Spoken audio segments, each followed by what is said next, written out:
మీ దగ్గరలో ఉన్న శివాలయానికి వెళ్ళి నేను చెప్పిన మంత్రాన్ని ఖచ్చితంగా వినండి.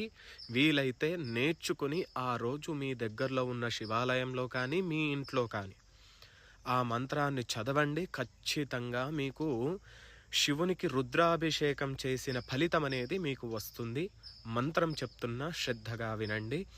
హర హర హర నమః సోమాయ చ రుద్రాయ చ నమస్తామ్రాయ చ రుణాయ చ నమః శంగాయ చ పశుపతయే చ నమ ఉగ్రాయ చ భీమాయ చ నమో అగ్రే వదాయ చ దూరే వదాయ చ నమో హంత్రే చ హనీయసే చ నమో వృక్షేభ్యో హరికేశేభ్యో నమస్తారాయ నమః శంభవే చ మయోభవే చ నమః శంకరాయ చ మయస్కరాయ చ నమః శివాయ చ శివతరాయ చ.